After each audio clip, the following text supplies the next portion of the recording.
Kamu mau coba kuliah di luar negeri kayak aku? Sini aku kasih tahu.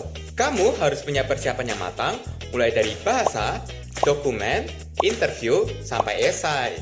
Biar nggak bingung, kamu bisa pakai Scoters yang bakal bantu kamu persiapin semuanya. Tahu nggak, waktu mau daftar NUS, aku juga bimbingan di Scoters. Kamu juga bisa kok.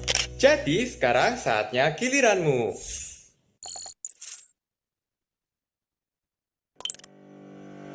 Pada tahu nggak sih kalau Ruang Guru punya sekolah internasional?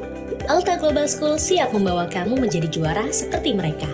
Dengan learning design hasil riset 10 tahun, kami mengadaptasi berbagai kurikulum internasional yang didukung oleh guru-guru terbaik di bidangnya. Mulai dari PAUD hingga SMA, puluhan medali perlombaan bergengsi, serta LOE kampus impian sudah berhasil diraih siswa Alta Global School. Apakah kamu champion selanjutnya? Hubungi Alta Global School sekarang.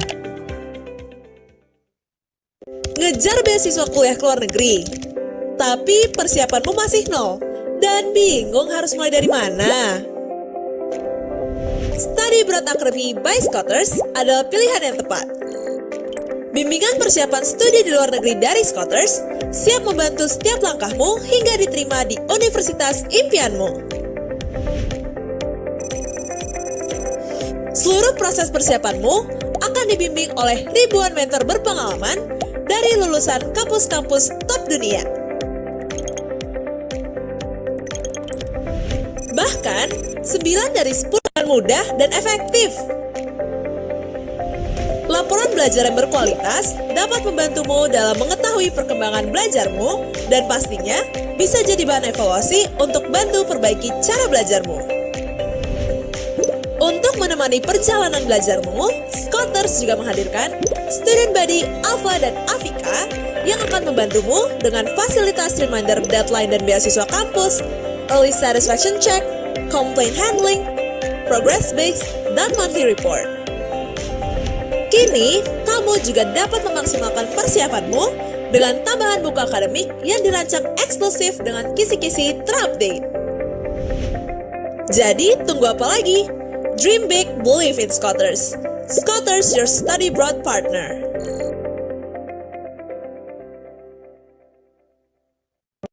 Skor IELTS kamu masih stuck di situ-situ aja.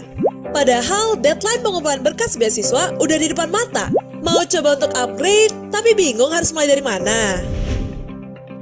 IELTS Academy by Scoters hadir untuk membantu kamu meningkatkan skor IELTS hingga maksimal. Seluruh persiapan tes IELTS kamu kini akan dibimbing secara intensif dan one-on-one dengan IELTS Academy by Scoters. Bersama ribuan mentor berpengalaman dari kampus-kampus top dunia dengan skor IELTS yang unggul. Scoters telah berhasil membantu 92% students untuk menaikkan skor IELTS-nya minimal 1 band. Bahkan, para student Scoters telah diterima di ratusan kampus top dunia yang tersebar di puluhan negara dan berbagai benua.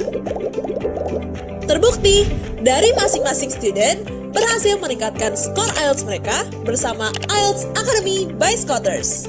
Dengan mengikuti program ini, kamu akan mendapatkan bimbingan secara one-on-one private dengan mentor berpengalaman yang telah membantu ribuan student mencapai skor impiannya.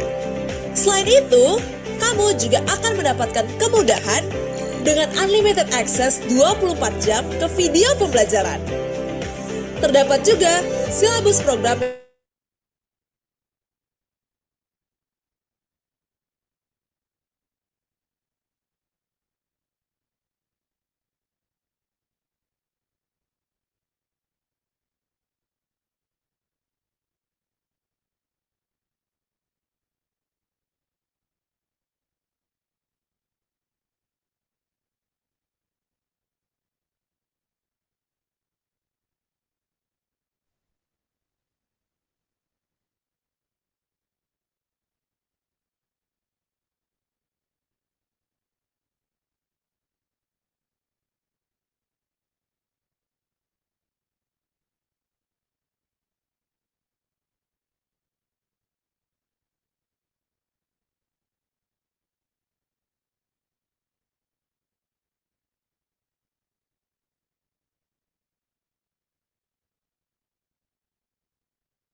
tanya di informasi akademik.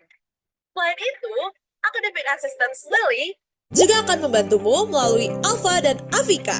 Semua fitur hadir untuk memastikan kemajuan optimal pada persiapan tes IELTS-mu. Jadi, tunggu apa lagi? Yuk, persisianmu bareng Scotters.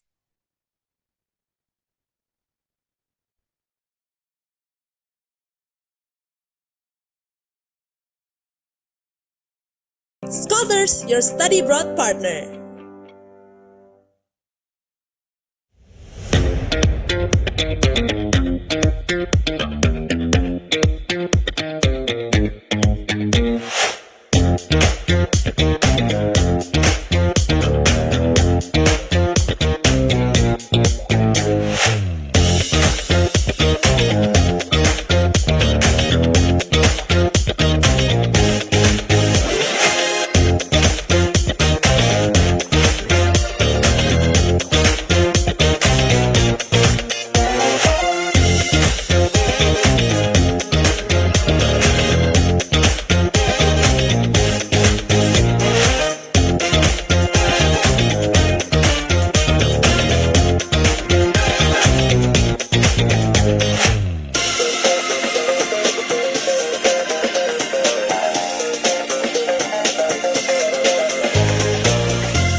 Halo, selamat pagi teman-teman semuanya yang udah ada di Zoom pada pagi hari ini.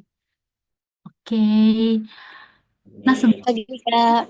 oke, halo. Oke, terima kasih ya udah ikut eh, Zoom meeting atau talk show ya bareng Vansen hari ini. Bagi weekend-weekend ini ya menyempatkan waktunya itu keren banget ya. Berarti udah gak sabar banget ya pengen dapat insight baru gitu dari Vansen dan juga teman-teman dari Scotters gitu ya. Oke, sebelum mulai aku mau nanya dulu sih, ini dari teman-teman ada dari mana aja nih? Boleh dong di drop di kolom chat kali ya. Aku mau tahu nih dari mana aja teman-teman.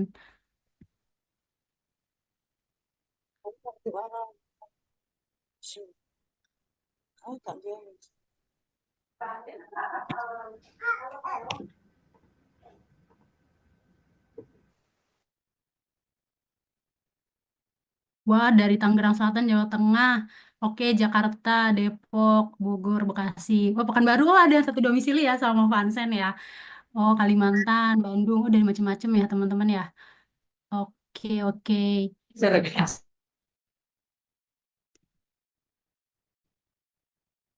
Oke, oke. Seru banget nih udah 131 orang ya yang udah join pada pagi hari ini ya. Eh, emang mau pada mau tahu apa sih informasi dari Fansen tuh, penasaran banget gitu ya. Coba boleh di drop di komentar. Aku mau tahu nih apa aja yang mau teman-teman dapat gitu dari talk show pada hari ini gitu. Fisikanya oke. Kenapa fisikanya nih? Master fisika ya, Fansen ya. Cara speaking list dengan confidence. Oh betul, oke.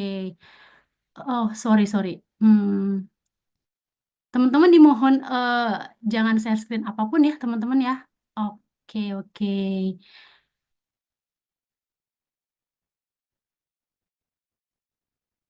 Cara apply beasiswa oke. Pinternya Kak. Oh pinternya oke. Tips study abroad, tips belajar efektif. Oh dapat scholarship oke. Berarti mostly di sini mau pada em, ikut ini ya, apa namanya beasiswa dan juga study abroad gitu ya. Oke oke menarik menarik menarik. Sebentar ya teman-teman ya.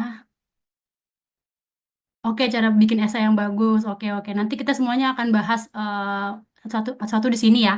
Gitu. Oke, oke. Nah, sebelum mulai nih ya,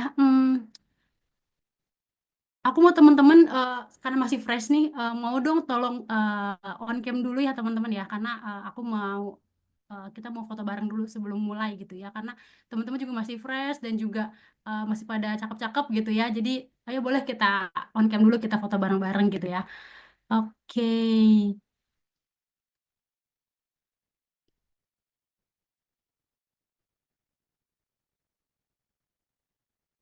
Oke, udah mostly udah pada on cam ya. Coba aku ini ada enam slide. Nanti aku coba untuk foto satu-satu.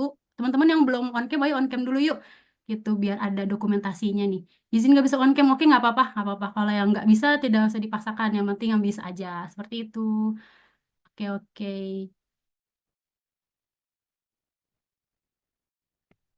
Oke, aku hitung 1 sampai 3 kali ya untuk slide yang pertama. Sebelum kita mulai, kita foto dulu kali ya.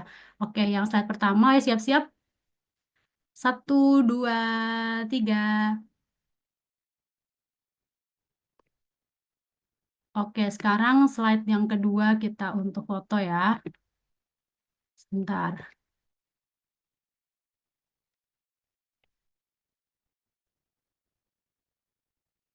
Oke, 1, 2, 3.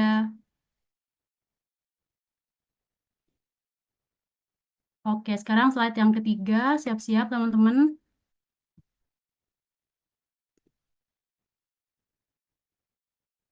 1, 2, 3. Oke. Nah, selanjutnya 1, 2, 3.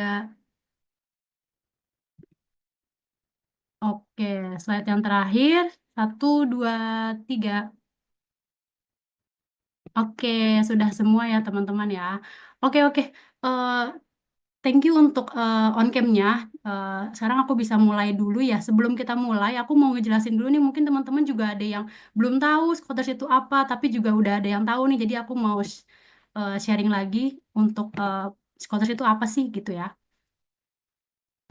Oke, sebentar.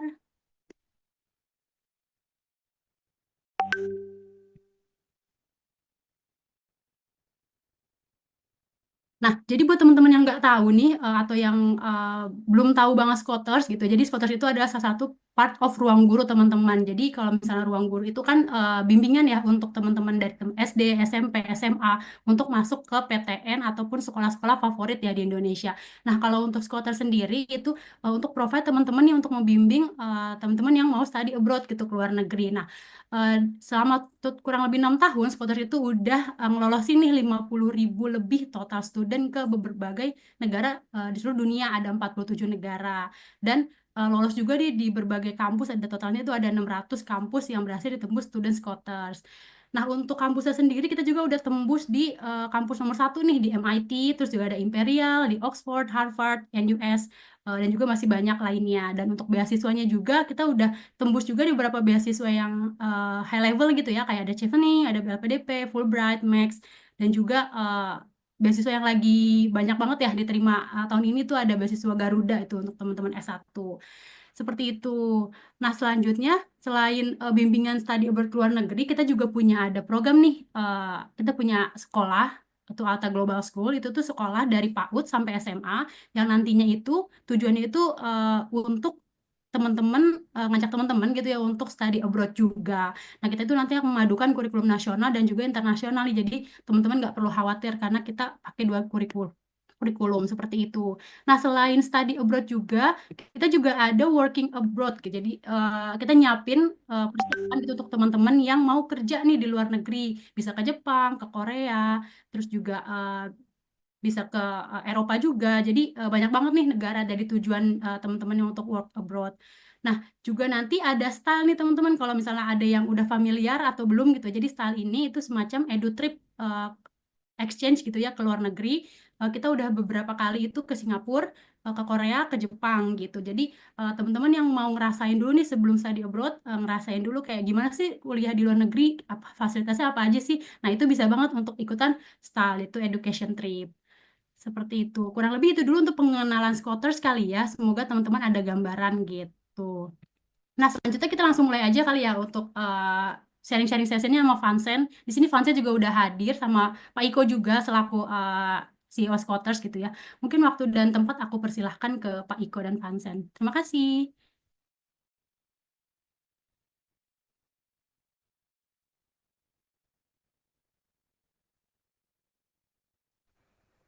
Oke, oke. Saya dijadiin ini aja, admin kayak gitu ya, biar gampang mute-unmute. Oke, thank you Kak Fajrian ya sama teman-teman dari Scooters. Selamat pagi teman-teman, gimana kabarnya? Baik, Sabtu pagi. Boleh chat dong di ini dong, gimana kabarnya? Apa kek gembira, riang, lagi sedih, mungkin nilai ujiannya jelek gitu, ada nggak? Bersemangat, harus dong. Mantap. Pada kelas berapa aja sih ini? SMA kan ya, ada yang ini nggak anak kuliahan nyasar gitu ada kali ya tapi ya. Kelas 10, 9, terus terus terus 12, 11. Gap year. Ada yang ini nggak bukan anak SMA, wih kelas 8 tuh. Cakep bener. Aura, mana Aura? Keren.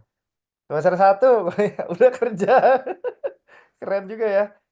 Kelas 8. Masih juga semester 2. Hebat hebat hebat seru. Iya. Em, jadi pagi hari ini kita beruntung sekali mendapatkan waktunya kawan kita Vansen nih. Wah, udah ready kayaknya tuh. Senyum-senyum.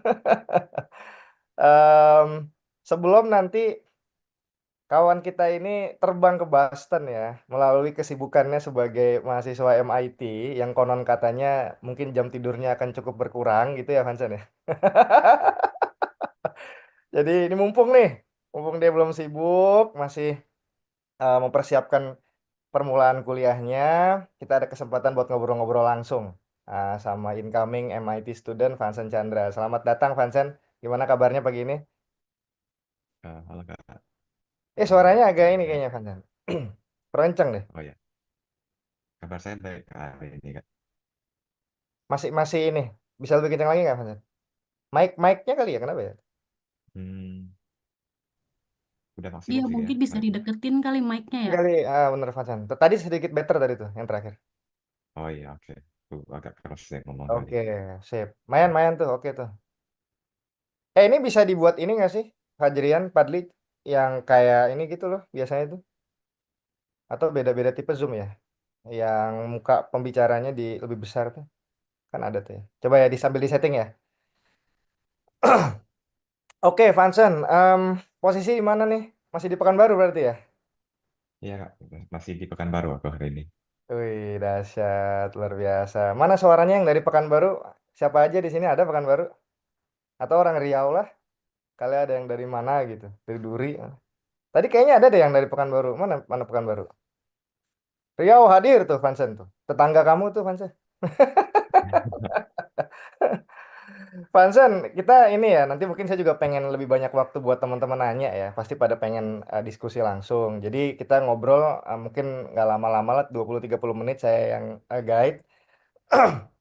Gini, mulai dari ini dulu ya. Jadi yang kita tahu Vansen ini SMA di eh, apa namanya Pekanbaru ya.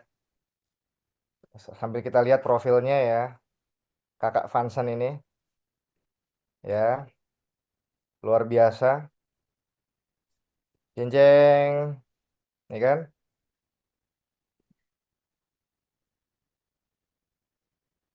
SMA di Dharma Yuda. Oke, kemudian pemenang International Physics Olympiad dapat silver dan lain sebagainya dan lain sebagainya. Ini aku pertanyaan pertama nih paling penasaran sih ini ya Vansen ya. Em, Kamu tuh gimana ya? Kasarannya gini deh. Kamu bisa pinter kayak gini tuh menurutmu kenapa ya Vansen ya? Apa ininya gitu ya? Sumber mulanya apa karena emang kamu rajin aja atau apa gitu? Menurutmu gimana Vansen? Sebenarnya kalau dibilang pintar juga enggak sih, Kak. Mungkin kalau aku tuh lebih ke arah rajin aja. Oh, Dan kalau aku tuh kalau tipe orangnya kalau udah ada goal gitu, I'll work hard for that goal. Jadi ya nggak nanggung-nanggung gitu. Jadi I'm hmm. very determined dan aku tuh orangnya ya lumayan tenacious juga. Jadi ya intinya eh, suka kerja keras dan rajin gitu. Jadi I think that's the fruit of my work lah. Jadi Tapi bukan kalau karena dari aku pintar atau apa gitu. dari sejak kapan sih kamu mulai berprestasi, menang lomba segala macam itu mulainya dari kapan? Aku mulai ikut lomba tuh dari kelas 6 SD yang hasilnya tuh main wow gitu. Pas SD itu aku ikut Olimpiade di Cina. Olimpiade apa dulu matematik ya palingnya? IPA dulu Kak. Oh, Dulu aku pilih IPA. IPA Oke. ya. Oh, apa tuh waktu SD kan maksudnya kan anak lain mungkin ada yang masih nggak terlalu semangat lomba segala macam yang ngedorong kamu apa dulu? Hmm. Dulu mimpiku tuh sebenarnya mau kuliah di luar negeri. Aku dulu Da- mau kuliah Dari di dari SD tuh, Singapura. dari SD udah Di mikir kayak gitu tuh. Ya dari akhir-akhir SD sih sebenarnya bukan dari awal SD. Luar Jadi biasa. di akhir SD itu aku mau kuliah di Singapura karena kan dulu aku sering jalan-jalan tuh ke Singapura pas aku kecil. Dan Ah, aku lihat kota Singapura itu kayak kotanya bagus gitu, kotanya rapi. Dan aku mau kuliah di sana gitu. Jadi ya I ask my parents gitu kan, cara kuliah di luar negeri itu gimana? Dan ya mereka bilang salah satu caranya adalah rajin belajar gitu. And from that moment ya aku mulai rajin belajar. tuh bisa tuh di spotlight kayak gitu tuh. Oke, udah bisa nih kelihatan harusnya nih. Oh, ya tadinya niatnya mau ke Singapura tapi dapetnya malah ke MIT ya Vansen ya. Ya jadi MIT itu mimpiku setelah pas SMA, pas Oh, akhir-akhir SMP gitu. iya iya iya iya. Iya. Oke, kita masuk ke itu deh ya. Kan kemarin kalau kalau gini pertanyaannya mungkin yang teman-teman pasti penasaran ya. Apply-nya kemana aja kemarin Vansen? Kemudian yang diterima di mana aja gitu. Aku apply ke yang di Singapura ada dua, di Hmm. NTU sama NUS. Aku barusan keterima di NUS juga, dan aku ada keterima di NTU. Habis itu kalau di US aku apply ke 5 uni, satu di MIT, dua di Stanford, tiga Harvard, empat UC Berkeley, dan yang terakhir Caltech. Jadi yang keterima itu cuma di MIT. Di UC Berkeley kena waitlist, sisanya kena reject. Oke, berarti kalau Singapura tadi NUS dapat, NTU dapat juga. Betul. NUS barusan sih, baru 2 hari yang lalu, 3 hari yang lalu. I see. NUS, NTU sama MIT lah basically ya, sama waitlist Berkeley ya. Betul. Nice, nice, nice, nice, nice. Em, Apa ya pertanyaannya mungkin lebih ke ini ya. Gimana kesan pesannya kemarin applying segala macam tuh terus akhirnya getting into MIT itu kamu ngeliatnya gimana tuh? Well, it was a tiring process sih, sangat melelahkan. Karena kalau kampus-kampus luar negeri itu banyak yang harus dipersiapkan, jadi benar-benar harus prepare dari awal. Ya, prepare dari junior year lah, atau freshman year pas SMA gitu. Jadi ya harus benar-benar apa research dulu apa aja yang perlu dipersiapkan gitu kan. Dan pas apply ke NUS itu juga ada siapin essay pas apply NTU, siapin essay dan harus persiapin recommendation letters, uh, dan terutama di US universities itu mereka sangat menekankan apa yang disampaikan dalam esainya. Jadi harus benar-benar menceritakan tentang diri kalian, menceritakan tentang hal-hal unik atau hal-hal yang menjadikan kalian itu diri kalian sendiri gitu. Karena mereka bukan hanya mencari prestasi, tapi mereka juga mencari seorang kayak individual gitu, individual yang cocok untuk kampus mereka, personality yang cocok untuk kampus mereka. Kalau penasaran kayak MIT gitu kemarin ininya apa tuh? Ini aku sambil buka nih. Jadi teman-teman sebagai informasi, sambil santai ya nanya di chat ya. Sorry ke skip yang tadi US, MIT, Harvard. Satunya tadi Caltech, apa ya? Maksudnya? California Institute of Technology. Oh, Caltech. Yes, yes, Ya, yes, yes. Satu lagi Caltech. Nih aku penasaran nih. Jadi teman-teman kan kalau kalau jadi di US itu sebenarnya semuanya ya. Kalau kita apply ke uni manapun di dunia ini, seringnya mereka akan minta kita untuk nulis di luar ini ya. Ada recommendation letters diminta berapa? Kalau kayak di US, MIT kemarin berapa tuh? MIT 2 dari guru sekolah, 1 opsional. Oke, I see. And then biasanya ada yang ngisi profil atau CV. Pak, ada interview nggak kemarin MIT? MIT interviewnya optional. Aku waktu itu ada interview sih sama alumni dari Indonesia juga. Oh, yang sama alumni dari Indo ya. I Betul. see. Oke, kan ini nih. Nah, ini nih. Jadi Amerika itu teman-teman yang paling berat di Amerika itu pertanyaannya itu tidak umum.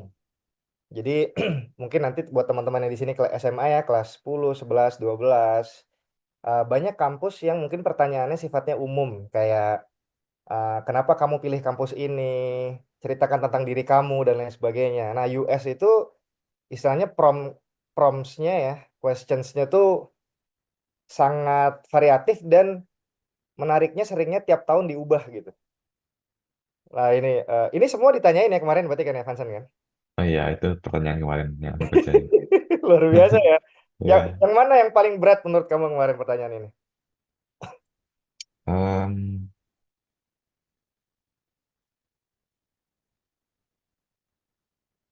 Jangan udah lupa. yang paling Lupa. berat antara yang pertanyaan terakhir atau yang kedua terakhir sih.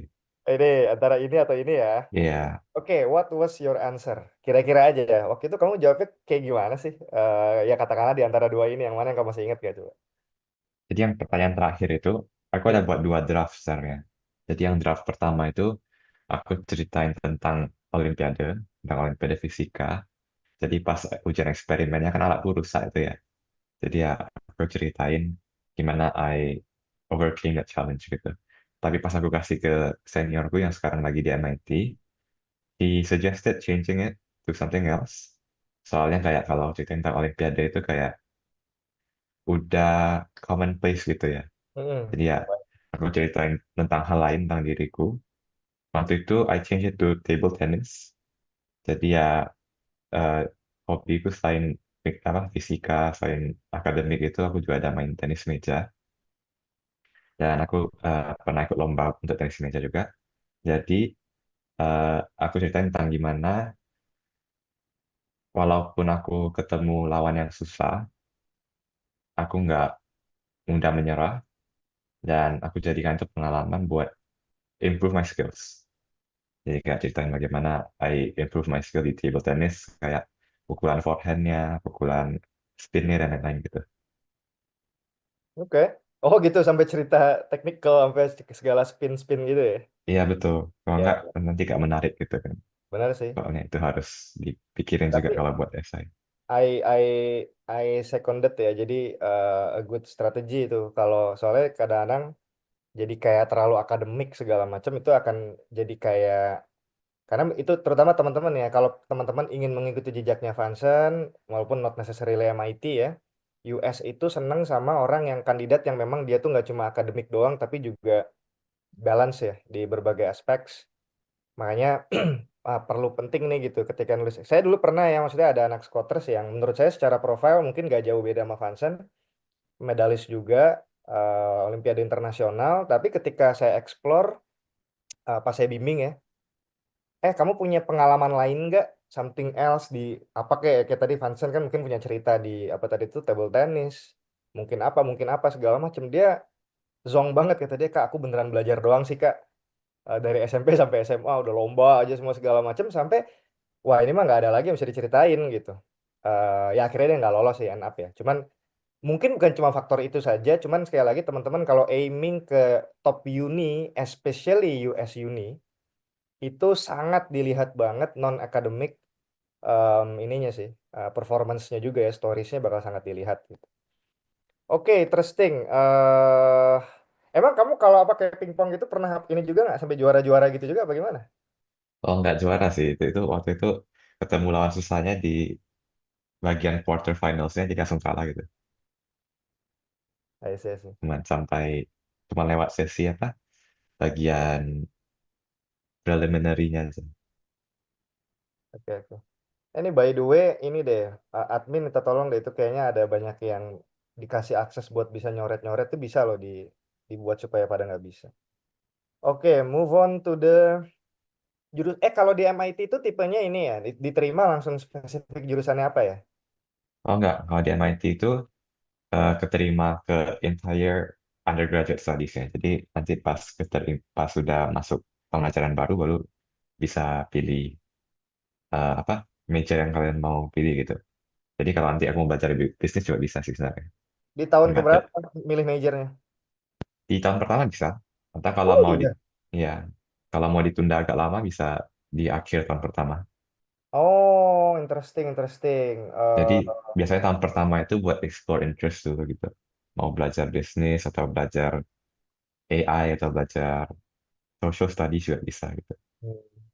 Kamu rencananya apa yang kebayang sekarang? Kalau sekarang mungkin masih ke electrical engineering sih kalau di MIT ya. Electrical engineering ya. Kenapa electrical engineering kayak agak ini nggak sih? Kayak nggak tahu ya, aku ini nggak maksud ini ya. Mhm. Emang seneng sama kelistrikan apa kayak gitu-gitu atau kenapa? Kan MIT ada nanya juga itu ya pas di application ya, what do Mm-mm. you want to study at MIT gitu. Jadi aku jawabnya electrical engineering karena ya emang dari dulu tuh aku suka sama kayak bagian-bagian komputer gitu. Kan dulu aku sedang main game gitu ya. Dan Mm-mm. kalau mau main game yang grafiknya bagus itu harus pakai komponen-komponen komputer yang apa ya, yang powerful gitu kan. Jadi dulu pas kecil tuh I senang kali research tentang bagian-bagian komputer yang apa tuh apa, kayak beda tipe-tipe prosesor tuh apa gitu. Jadi ya interestku terhadap komputer tuh udah mulai dari Oh, kecil. tapi jadi berarti kayak maksudnya electrical, lebih ke komputer hardware lah ya. Betul. Oh, menarik, menarik. Ya, ya, ya, ya, ya. Apa kamu ini nggak? Kamu punya sebuah ini nggak bayangan ya? Nanti di MIT itu ingin mendalami hal seperti apa? Terus kayak pengen mempelajari lebih atau pengen ngeriset hal seperti apa? Apa misalnya robotics kayak apa kayak gitu? Kalau di MIT aku pengen belajar itu Core 65, Electrical Engineering with Computing. Oke, itu engineering with computing. Oh, di Swan ya? Oke. Tuh. Enggak, tapi kan kayak ada pendalamannya gitu loh. Mungkin kamu punya, tadi apa? Misalnya kayak Oh, pengen itunya dong ya. robotics or ya apa gitu misalnya. Kalau itu mungkin robotics is interesting, tapi Hmm. fokusku mungkin lebih ke semiconductor gitu ya. Wah. Semiconductor kayak yang ya bagian komputer gitu lah, kayak CPU-nya dan lain-lain. Chip gitu ya. Ya, Oke, oke, for menarik. now sih itu sih. Iya, iya, iya, iya, iya, iya, iya, iya. Oke, alright. Wow. Gimana, gimana ininya kemarin tuh? eh Seneng banget atau gimana? Pasti seneng banget lah ya. Coba ceritain dong perasaannya pas pengumuman terus dapet gitu loh. MIT loh. Sesuatu Iya, banget nih. Gimana ceritain dong? sebenarnya aku juga nggak expect keterima di MIT. Soalnya kan aku apply-nya itu di early action. Jadi kalau di US universities itu apply itu bisa ada dua round. Round pertama itu ada yang namanya early action, ada yang namanya early decision, sama ada yang namanya restrictive early action. Jadi itu sebenarnya mirip-mirip juga. Intinya kalian bisa apply lebih awal dan mendapatkan keputusan lebih awal, atau kalian bisa apply regular. Kalau regular itu ya itu. apply-nya agak lama. Itu biasanya deadline-nya itu di Desember.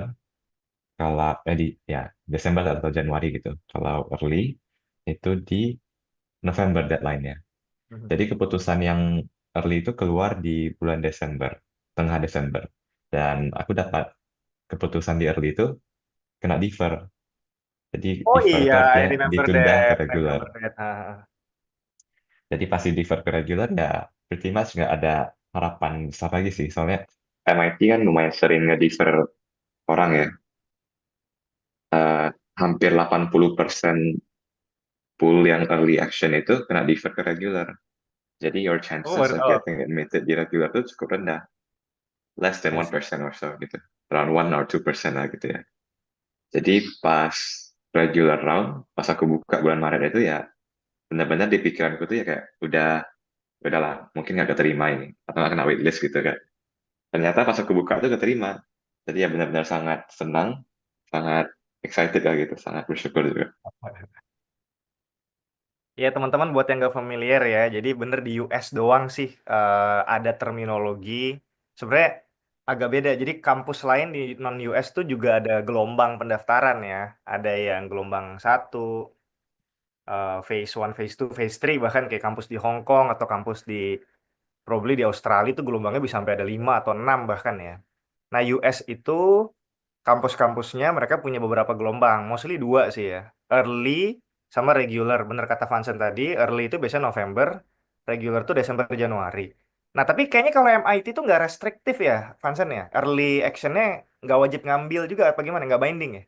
Betul. Apa- Tapi kalau ada apply ke kampus yang restrictive early action, eh, tetap harus ikutin peraturan kampus lain. Jadi Ah, mereka got it. Hmm. ya mematuhi Jadi peraturan kayak kampus lain. ini teman-teman, misalkan ya, ya hampir semua kampus sih malah malah unik nih MIT dia tidak restriktif atau tidak binding. Jadi misalkan ya simply I think Stanford atau kampus yang ya whatever ya, misalkan aku asal sebut nih mungkin Cornell, mungkin apa gitu, mereka tuh punya early action yang restriktif atau binding. Jadi beneran kalau kita diterima maka kita wajib ambil.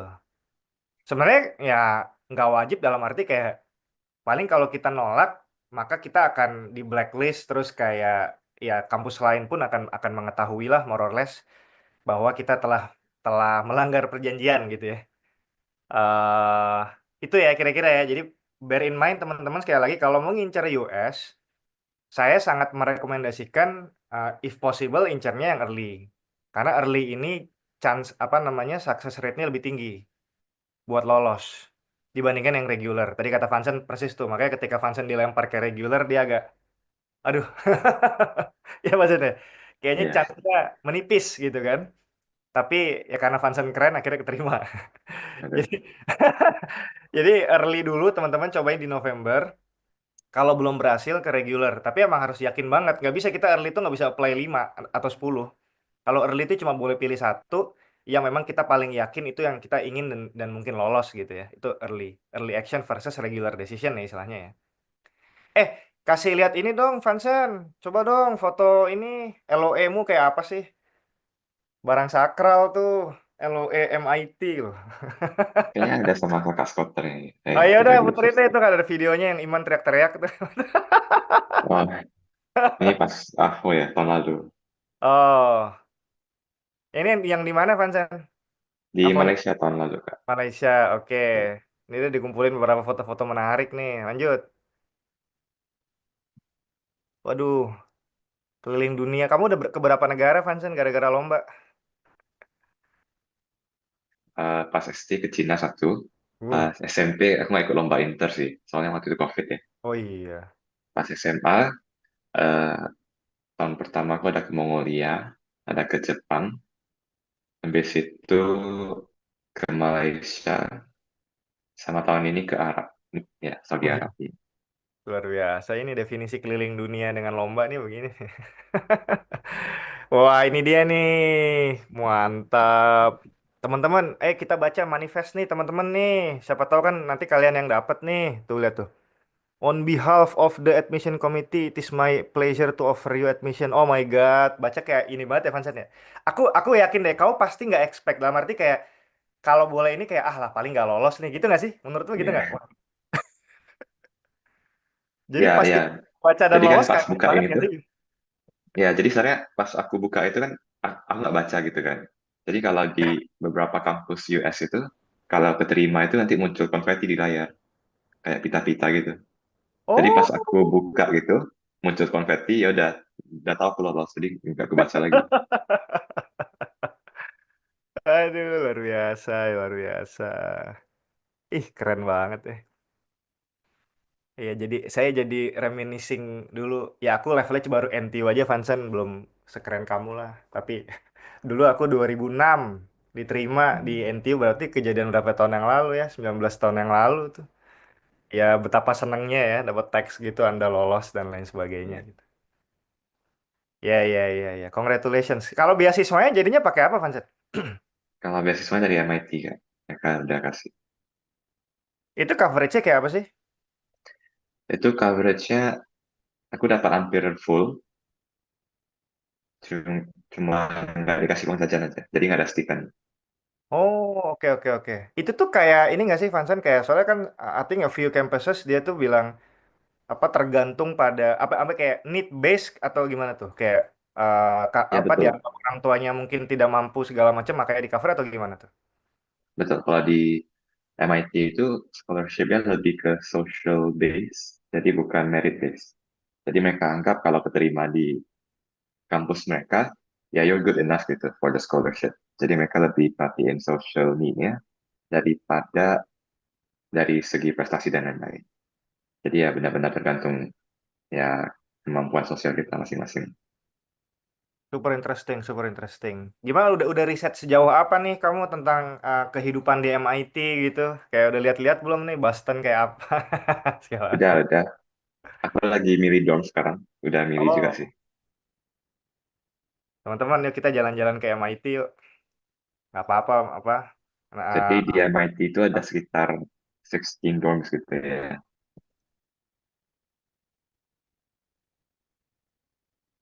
woi, Ada domnya sebelah yang mana nih, Vansen? ada yang mirip kastil gitu kan. Oh gitu. Di dapur di Sekitar sebelah baratnya Arjun. sih itu aku pilih yang next house itu. Tadi ada muncul Sorry, sorry, agak putus-putus. Eh next next house ini tadi house bilang di ya, this sebelah one ya. barat dikit. Oh, wih, mantap banget. Tapi kenapa gambarnya begini ya? Iya, next house. Wih, jalan kaki tuh ke kampus tuh. Seru banget ya kayaknya ya. Iya, Inilah MIT, teman-teman. Ya, dia di sebuah, actually, kotanya namanya Cambridge. Jadi lucu ya, ada kota di US namanya Cambridge, ada kota di US namanya Oxford gitu. Nah, Cambridge ini kalau kata orang tuh apa istilahnya ya? Kota dengan IQ tertinggi di dunia gitu. Karena di sini ada MIT, di sini ada Harvard. Mana Harvard? Somewhere around this ya, di di di, sekitar ya. Dan di Harvard itu utara Harvard dikit. University. Iya kan, bener kan? Jadi kayak kayak mana Iya, gitu ya? Ada dua kampus terbaik dunia berkumpul dalam satu kota bernama Cambridge ini ya. Itulah Cambridge bersebelahan dengan kota besar bernama Boston ya. Nah, ini Boston nih. Jadi kalau ada yang bilang MIT adalah di Boston, tidak tepat juga tuh di kota di sebelahnya namanya Cambridge gitu. Wah, so exciting, so exciting. Moga-moga kuliahnya seru ya, Vansan ya lancar ya. iya, amin. Satu hal deh, aku penasaran banget kan kemarin ini ya. Orang pada terkejut semua kok bisa anak SMA publish di sebuah international journal yang sangat prestigious juga gitu. Ceritain dong nih gimana bisa bisa bikin paper begini gimana tuh Vansan dulu? Oh, ini agak lucu sih. Jadi kan eh, aku ada apa ya ngunjungin panti asuhan gitu kelas kelas 11 kayaknya ya.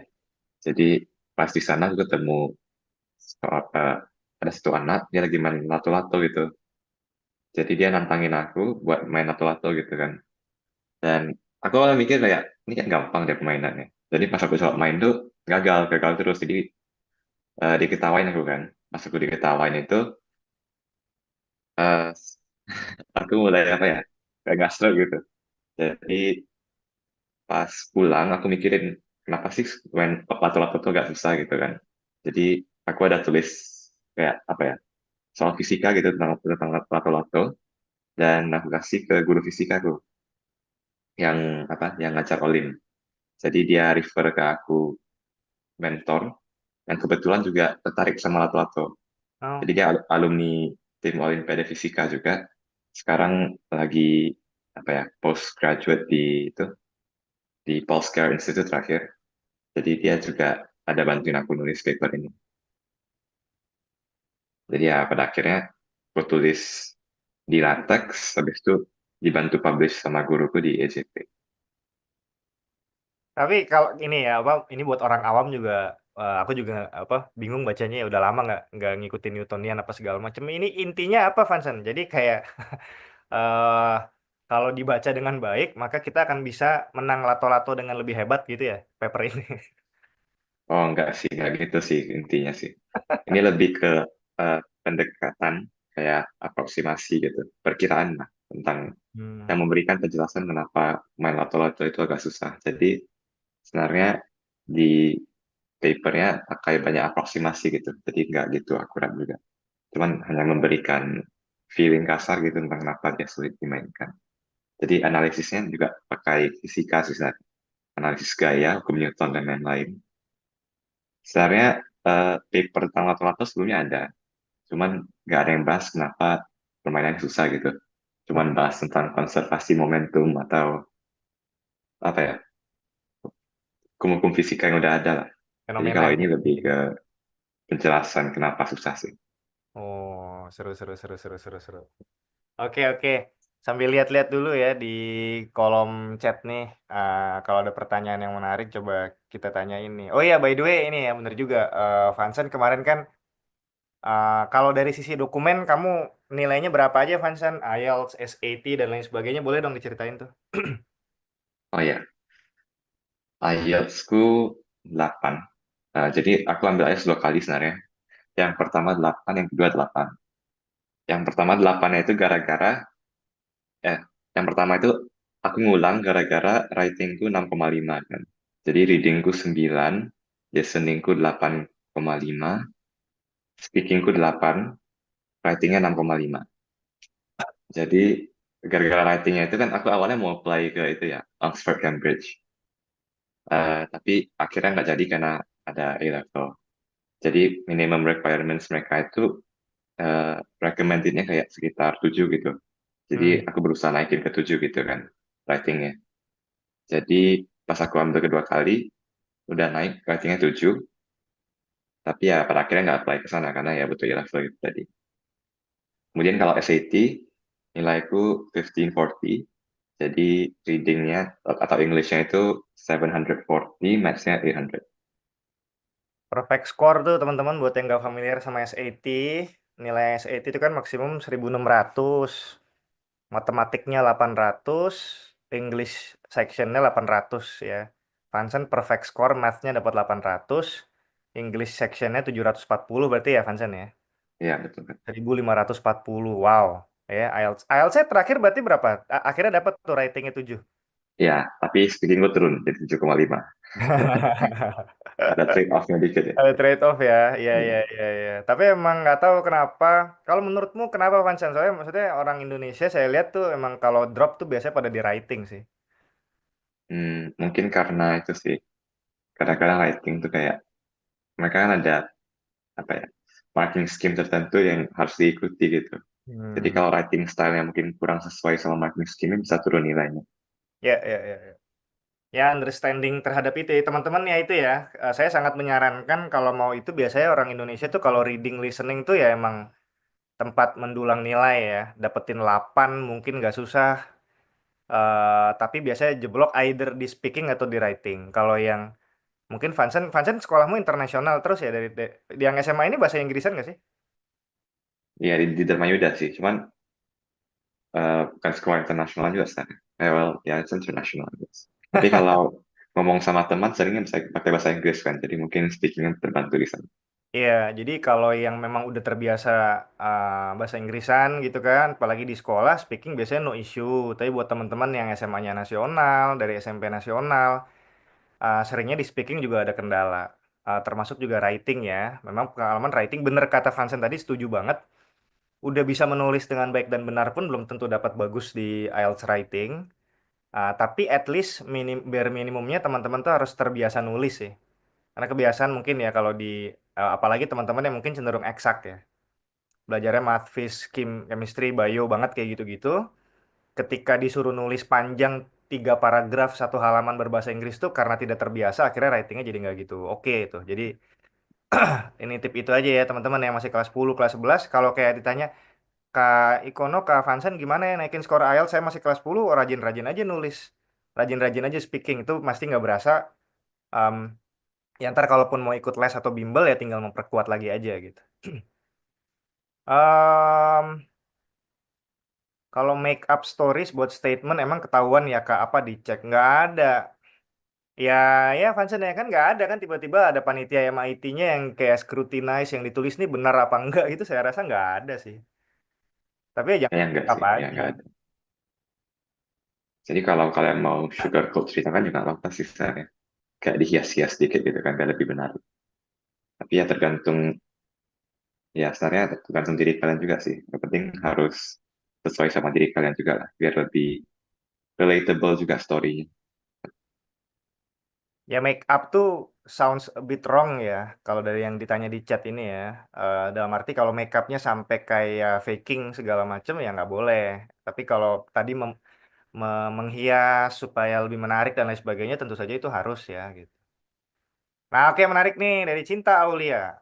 Kak Vansen gimana cara ngatur waktu, belajar efektif, harus ikut Olimpiade juga, belajar juga, gimana tuh Kak?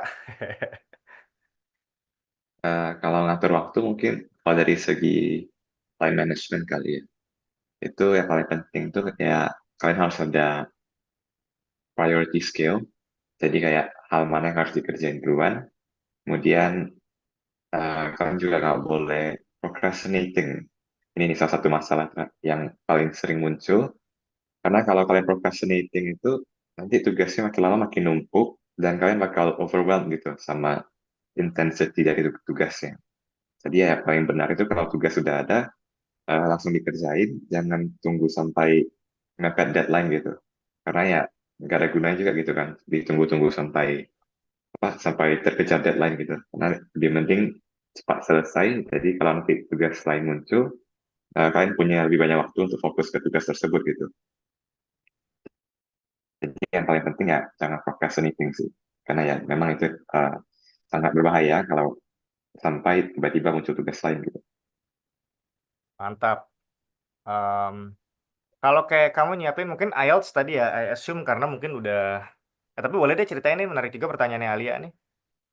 How long you prepare for the SAT and IELTS tuh kayak apa, Vansan? Apakah dari kelas 10 udah lihat-lihat IELTS SAT apa gimana?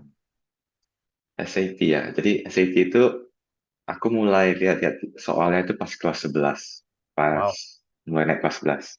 Jadi kan aku ambil SAT-nya tuh di mendekati akhir kelas 11 gitu ya. Awal-awal kelas 12 gitu.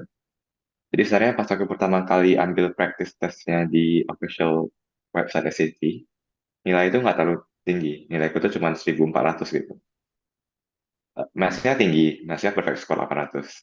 Cuman pas kena English-nya itu agak rendah, cuma dapat 600 gitu. Karena memang apa ya, tipe soal English essay itu dia agak menjebak. Pilihannya mirip-mirip semua, dan benar-benar kalian harus paham English yang baik dan benar gitu ya. Kayak punctuation-nya harus diperhatikan, grammar-nya juga harus teliti banget. Dan yang paling susah tuh pas bagian reading-nya, itu jadi tiap soal ada teks pendek, kalian harus mengerti dengan total teksnya, dan bisa memilih jawaban yang paling tepat gitu. Jadi ya aku persiapannya waktu itu aku ikut program beasiswa Indonesia Maju yang non bergelar.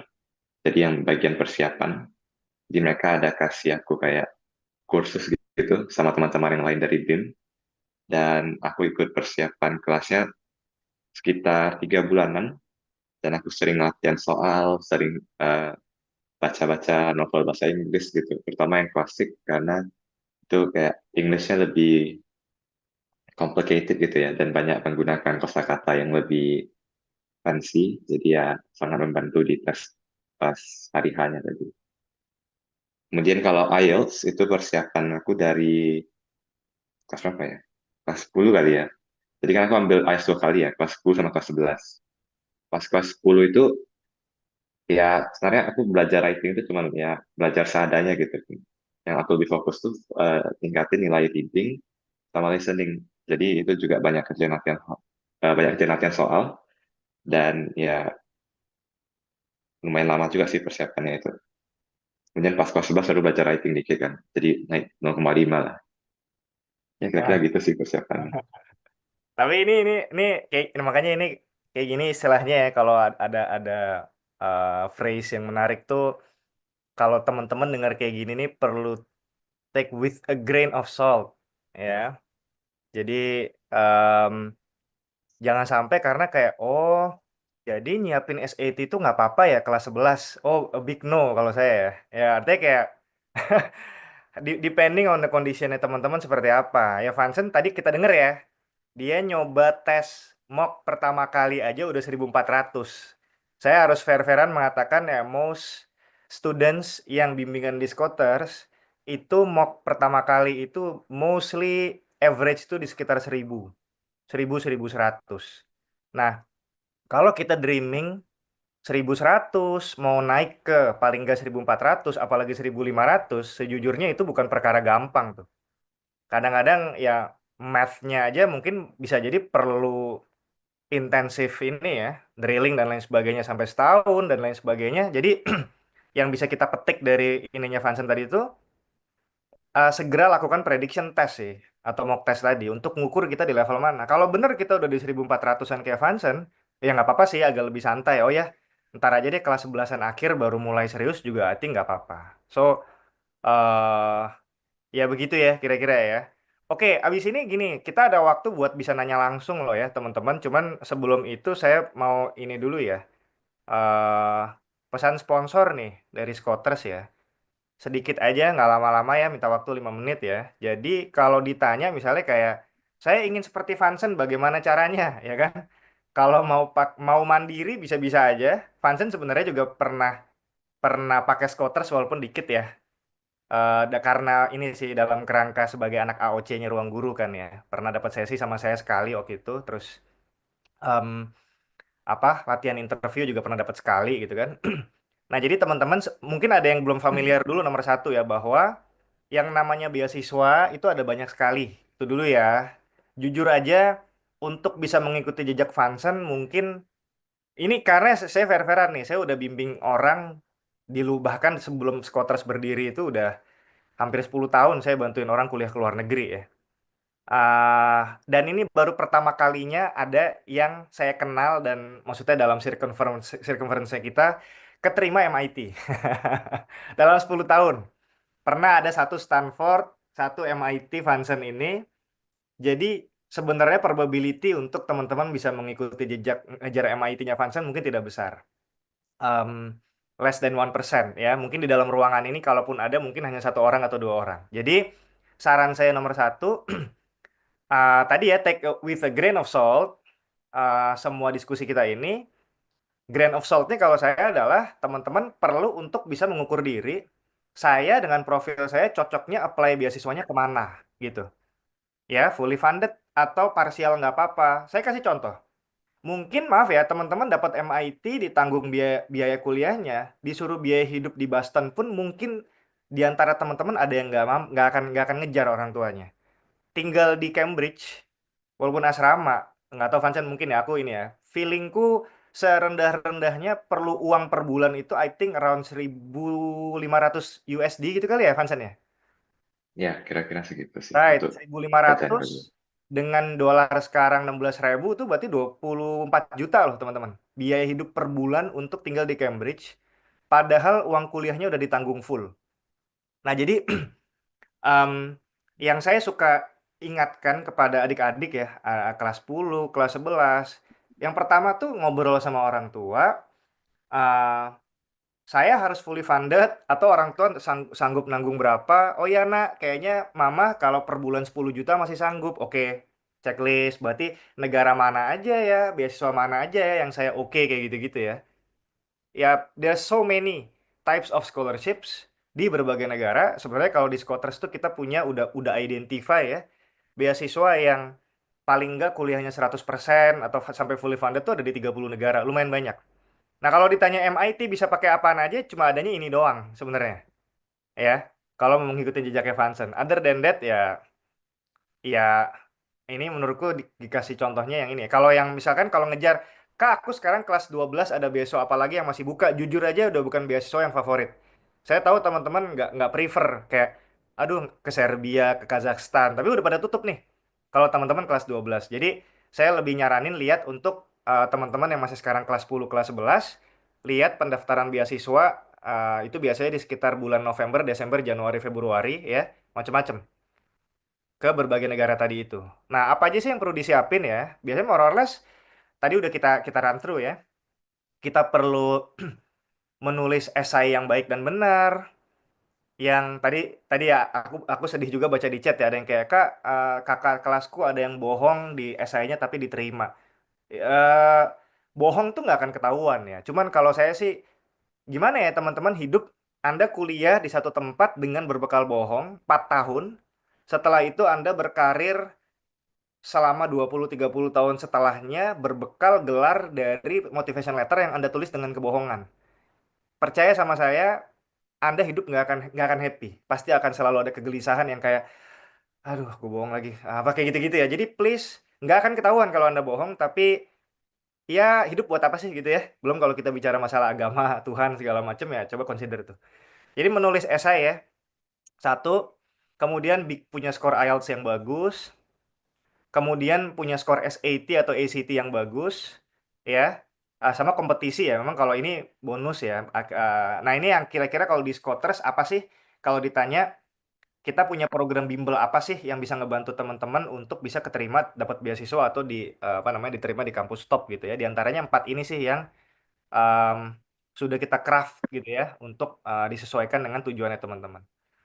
Ini yang tadi ya namanya Study Abroad Academy, istilah kerennya tuh college counseling.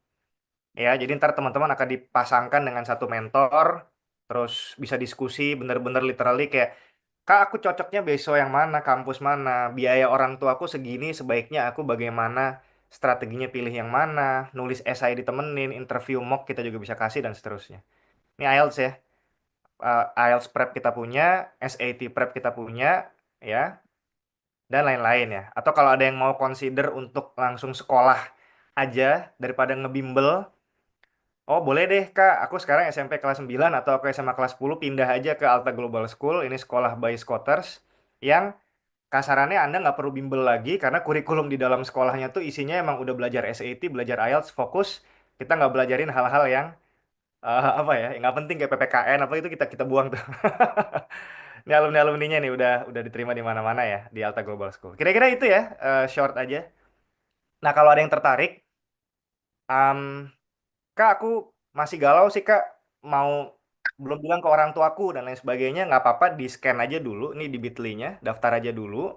Nanti teman-teman akan terhubung dengan konsultan kita ya, untuk mendiskusikan kira-kira program apa yang cocok, harganya berapa, dan lain sebagainya, gitu. Oke? Silakan, kalau ada yang mau di screenshot aja boleh, atau di foto. Saya hitung sampai 5 ya, kalau ada yang mau ya. 5, 4, 3, 2, 1. Oke, apa lagi abis ini? Udah ya, nggak ada ya? Sip. Sekarang sesuai janji saya nih, teman-teman, kita berikan kesempatan buat berinteraksi langsung dengan Kak Vansen sebelum dia terbang ke MIT. Oke?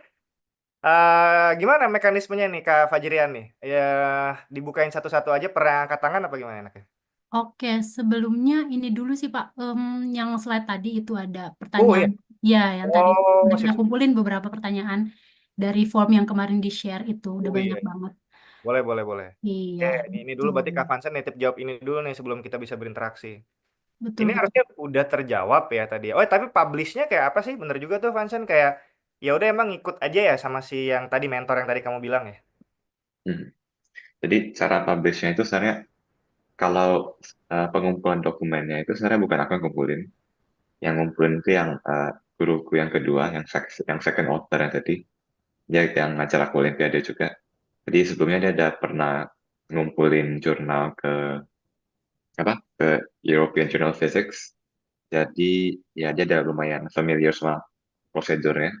Jadi ya waktu itu udah ada draft dokumennya, dikirim ke website EJP-nya. Habis itu ada peer review, ada kayak revisi sama apa ya, penulis-penulis jurnal lainnya. Habis di review, baru di waktu itu apa ya, di accept, baru ya dipublish. Kira-kira gitu lah Si eh, reviewnya timeline-nya. seberapa sadis ini reviewernya? Waktu itu ada 3 reviewer, yang reviewer ketiga itu baik sekali, nggak ada pertanyaan tambahan. Yang reviewer kedua cuma 1 pertanyaan. Reviewer reviewer pertamanya ada kayak sekitar 10 pertanyaan gitu yang harus dijawab. Jadi agak agak parah yang reviewer pertamanya itu sih. Dan pertanyaannya itu juga kadang-kadang agak aneh. Ya, kira-kira gitu lah.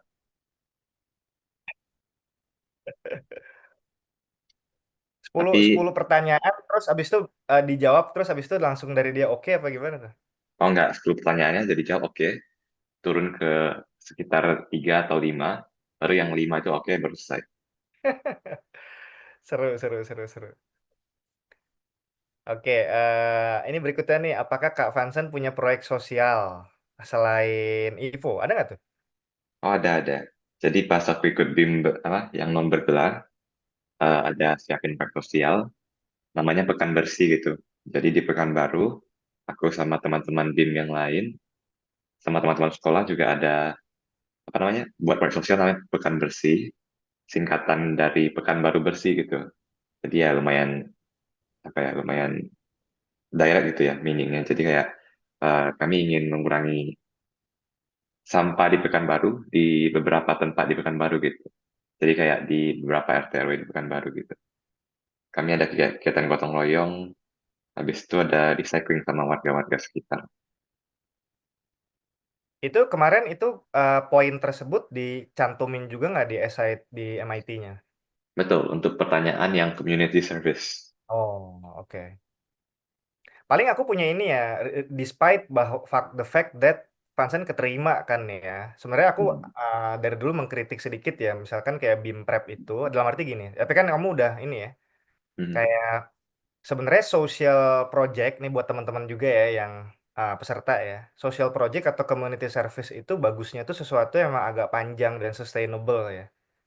Jadi kayak mumpung nih sekarang misalnya di sini ada yang kelas 10, apalagi kelas 9, do something yang nggak cuma one off gitu loh. Oh, misalkan tadi emang awalnya temanya terkaitnya tentang saya tuh into banget sama kebersihan sampah dan lain sebagainya. Saya waktu kelas 9 begini begini begini, waktu kelas 10 saya begini, waktu kelas 11 kayak begitu. Jadi ada stories yang berkesinambungan ya. Itu bakal jauh lebih much stronger ya dalam aplikasi. Ya, jadi buat ini saran buat teman-teman aja sih ya.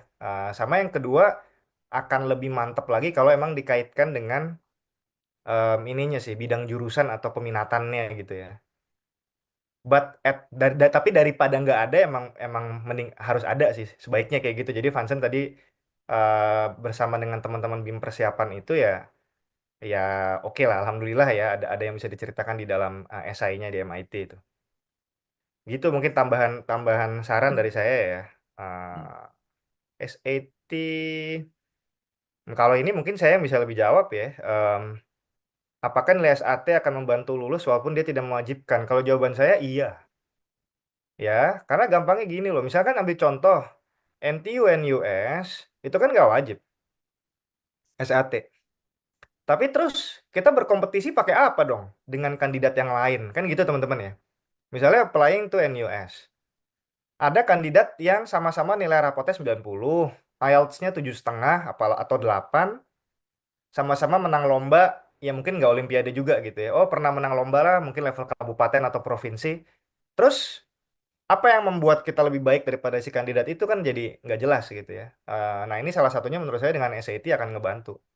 Pengalaman kami dari student Scholars tuh yang submit dengan SAT itu emang chance lolosnya jadi membesar sih. Dengan skor yang baik ya.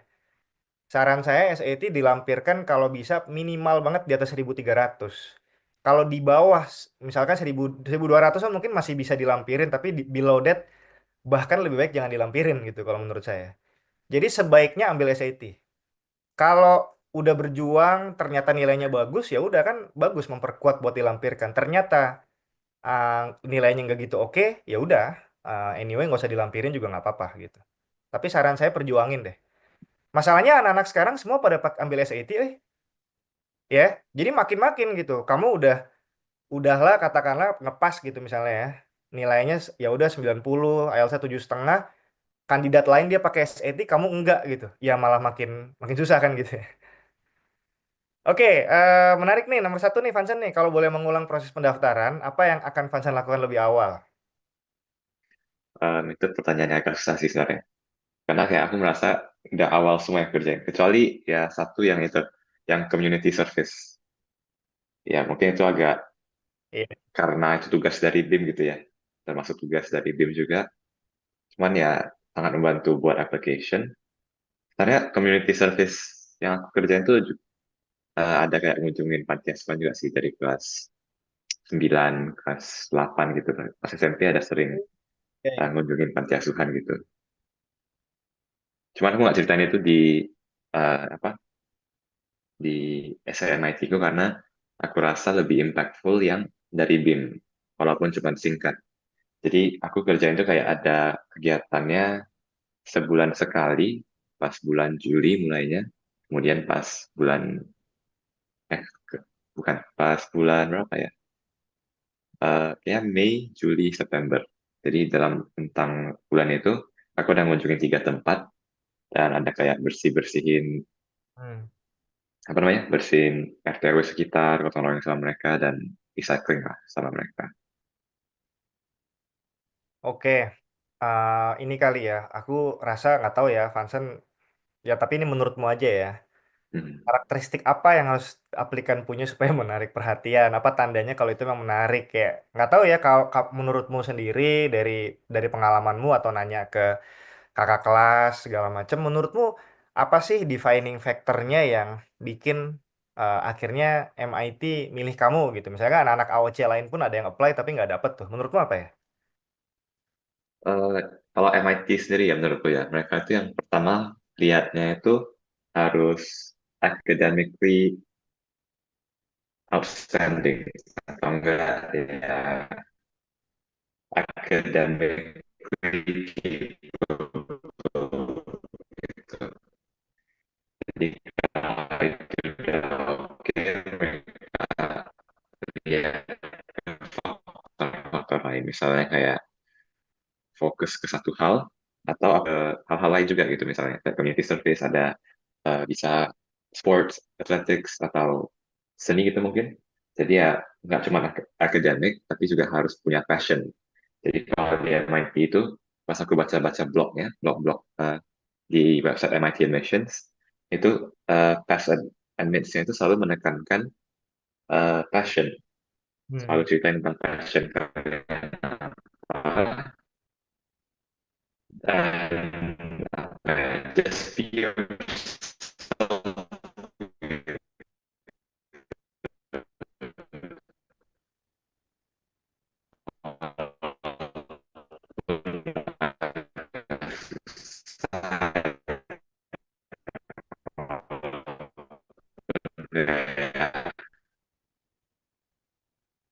Apakah cukup gitu dengan just be yourself kira MIT walaupun agak apa ya jadi diri sendiri. Hilang ya koneksinya Vansen ya? Iya betul Pak, kayaknya koneksinya Vansen hilang deh. Ya udah. Oke, Satu. saya balas-balasin yang mungkin jawabannya lebih cocok saya yang jawab daripada Vansen ya. Nih, kalau Oh Vansen iya. ditanya apakah anak SMK bisa kuliah di luar negeri dan biasa, kayaknya dia nggak bisa jawab juga. Saya bisa bantu jawab ya. Jawabannya bisa. SMK ya, cuma ada cumanya makanya kalau SMK tuh, saya harus fair-fairan mengatakan ya, SMK tuh um, gini, SMK itu kan sebuah konsep yang di berbagai negara juga ada. Seluruh negara lah di dunia ini ada vocational school sama yang apa? Mungkin lebih ke academic school kali istilahnya ya. Nah, di negara manapun di dunia ini, SMK itu ada memang untuk dipersiapkan untuk kerja, teman-teman. Jadi, em, persepsi kampus top di berbagai dunia manapun itu, ketika melihat bahwa Anda adalah lulusan SMK Vocational School, pasti akan dipersif secara akademik tidak setara dengan mereka yang SMA. Itu bitter truth-nya itu, ya, kenyataan pahitnya itu, tapi tetap bisa. Jadi ya throughout experience-nya Scooters selama ini ada aja anak SMK yang berhasil kita lolosin. Sebenarnya sama-sama aja kok. Ya, paling yang clearly nggak mau tuh misalkan ya NUS, NTU tuh dia bukan nggak mau, tapi lebih ke kayak gini. Misalkan kita daftar NTU, kita akan diminta lampirkan nilai kamu matematika, fisika, kimia, biologi kalau yang IPA ya. Dari kelas 10 sampai kelas 12. Kan SMK kan suka nggak belajar full kayak begitu kan. Nah itu yang membuat jadi tidak bisa gitu. Tapi kalau Kak di sekolahku SMK belajar itu semua kok, ya nggak apa-apa berarti bisa apply. Namun sekali lagi, artinya gini, burden of proof-nya lebih banyak. Kalau Anda anak SMK, mungkin kalau anak lain bisa keterima dengan IELTS 7 atau 6,5, bisa dengan SAT 1.300, kalau anak SMK harus lebih tinggi lagi gitu. Sekali lagi, burden of proof-nya lebih besar karena Anda vocational school. Em Ningkatin skor tadi kita udah banyak bahas ya. Kalau mau mandiri, ya Vansen kan mandiri ya. Sebenarnya ya belajar IELTS, SAT segala macem, tapi ya dia udah pinter lah ya. Bisa aja, selalu bisa, selalu ada cara buat belajar mandiri. Ya saya juga dulu keterima kampus luar juga belajar mandiri. Namun kalau teman-teman merasa butuh pendampingan yang terstruktur, yang ada yang ngingetin, ada yang ngajarin dan lain sebagainya ya dengan bimbel. Ya salah satunya kan melalui Scoters tadi ya dengan program yang tadi saya sebut tuh. Ada belajar bimbel IELTS, bimbel SAT dari kelas 10, dari kelas 11 sehingga teman-teman akan di-guide secara lebih terstruktur lah gitu ya kurang lebih.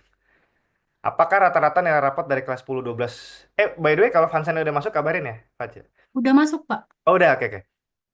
Apakah rata-rata nilai rapot dari kelas 10 12 dibutuhkan atau hanya dibutuhkan semua? Nilai rapot dibutuhkan, SAT juga. Oke, kayaknya itu ya beberapa tanya jawabnya ya. Vansan udah masuk nih. Coba dipin lagi kali ya atau bisa ini? Mana dia? Kameraku belum bisa buka sih, Kak. Oh, ya udah nggak apa-apa. Yang penting bisa jawab. Oke, kayaknya kita open ya buat yang ingin nanya ya. Angkat tangan aja kali ya.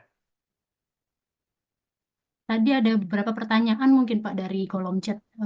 Mungkin Kak Aura ya yang nanya, Kak Vansen gimana cara belajar biar nggak gampang bosen gitu? Karena dia kalau udah belajar tuh suka ke distract. Boleh Kak Aura untuk on mic aja Kak Aura. Ya, tanya langsung coba mana Aura.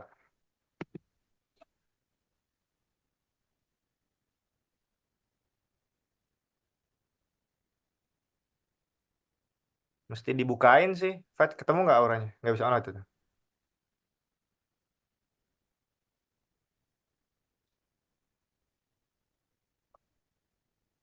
Halo, halo Kak Aura. Udah dibuka ya mic-nya? Halo Kak, Oke. Jangan ditutup lagi, ntar nggak bisa dibuka lagi Aura. oh Nah, iya, oke tuh oke. tanya langsung sama Vansen tuh. Gimana? Yuk. Halo Kak Vansen. Aku mau nanya, kalau misalnya cara belajar yang efektif biar lebih fokus pada pelajaran tuh gimana ya? Soalnya aku sendiri tuh kalau belajar tuh suka ke distract sama hal-hal lain. Em, Kalau aku sendiri, aku berusaha jauhin HP aku sih dari aku pas belajar. Soalnya jujur aja, pas aku persiapan Olimpiade itu kalau ada HP, kayak setelah setengah jam aku pasti buka HP, scroll TikTok, scroll Instagram Reels, ya nggak buka game gitu. Jadi ya usahain jauhin HP kalau kalian lagi belajar. Itu sih trik aku sih kalau lagi mau fokus gitu sama pelajaran yang ada. Aura Oh, kelas berapa dari SMA mana? aku kelas 8 Kak. Ih, keren anak SMP ini luar biasa. SMP mana? Aku MTS 33, Jakarta. Oh, Jakarta. Oke Iya, oke. Gimana selama ini emang ini nggak kendalanya lebih ke fokus kayak oh ini gampang ke distract sama HP atau sosmed atau gimana? iya kadang tuh kalau misalnya kalau udah belajar tuh kayak rasanya tuh pengen buka TikTok gitu. You're not alone. Kayaknya masalah semua anak, setuju nggak sih teman-teman? Setuju, setuju. Kalau kayak Vansen, kalau kamu practically yang menjauhkan handphone tuh kayak beneran apa, kayak ya udah taruh di mana gitu atau gimana? Ya simpan di laci aja sih biar nggak lihat HP, oh ada HP gitu. Aku punya temen dulu di NTU, itu pas musim ujian, dulu kita belum ada sosmed lah ya, maksudnya udah ada tapi belum terlalu intens. Dia godaannya tuh bahkan laptop godaannya. Jadi banyak gamenya udah ke-download di laptop segala macam.